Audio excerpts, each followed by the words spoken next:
The next thing that we have in the topic of cross pollination is hydrophily.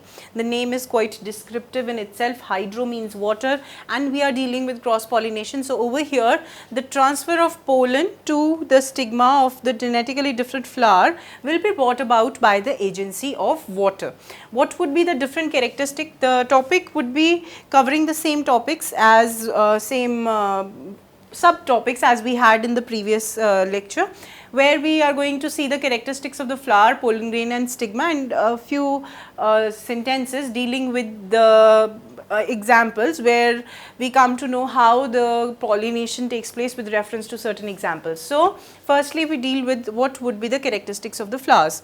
Again over here we have an abiotic agency, so the flower need not to look attractive. So, the flowers are often small and inconspicuous, they need not to attract anything, so they would be nectarless and odorless. Okay. Also, the flower would be unwettable with its different floral parts. They cannot be wetted with water, then only its sustainability within the water would be ensured, and it would be possible for the flower to carry out hydrophily. Now, you have to keep one thing in mind, that most of the flowers, most of the genus of plants that we study, they are either pollinated by wind or they are pollinated by the insects. This particular cross pollination method is preferred by very few genus. Okay, there are as many as 70 genus only which prefer hydrophily. Rest of the flowers or rest of the genus, they prefer either the cross pollination that is carried out by insects, that is the most diverse one, animals I would say, and the second one is wind, and least ones are preferring water as the agent of pollination. Now, coming to the pollen grains, what would be the characteristic of pollen grains? They would be light and unwettable. They would passively float in the water currents. Also, one thing you have to keep in mind, that the submerged plants and completely submerged and partially submerged plants, they often have their anthers coming up, rising to the surface, and they dehiscize over there. Okay, they burst over there, then the pollens are released. The stigmas of the flowers are often elongated, highly elongated. So, we have light and unwettable pollen grains. They are often long, filamentous. The filaments are as long as 2500 micrometers. So, they have long filaments.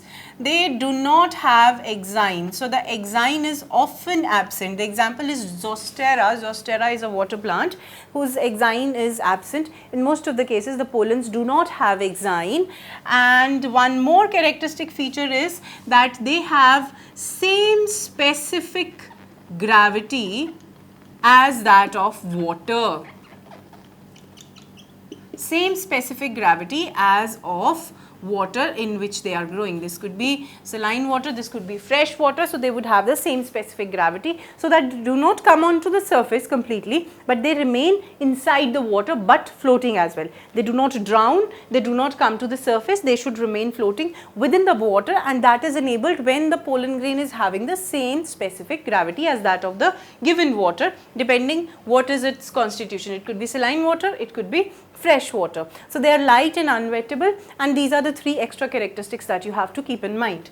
Moving further, what are the characteristics of stigma? Stigma would be long. As I told you, stigma often comes to the surface where the pollens are floating. So, the stigma happens to be long, it has to be sticky, so that the unwettable pollen comes and sticks on it, and the stigma also has to be unwettable. So, you can see that staying within the water, they have unwettable regions. So, this is one characteristic that you have to keep in mind. Now, there are two types of hydrophilies. One is hypohydrophily, another is epihydrophily. Supposedly, this is the surface of water. In case the pollen is coming in contact with stigma under the water, that would be known as hypohydrophily. In case this activity, it happens like this, the stigma has reached till here, the long stigma, pollen is floating passively, it comes in contact with stigma like this with the passive current, then that condition is known as epihydrophily. hydrophily. So you have to keep these things in mind. Zostera is one example. It undergoes hypohydrophily. Keratophyllum is completely submerged water plant. It also undergoes hypohydrophily. The Vallisneria, which is the best example of hydrophily, undergoes epihydrophily. It has long stalked stigma. It reaches till the surface. The pollens, anthers, not the pollens, the anthers are released. They come to the surface. Over there they burst. The pollens are released. Then passively they float to the unwettable stigma and pollination takes place. So these are the points that you have to keep in mind when you understand hydrophily. It's better you remember each and every point by heart.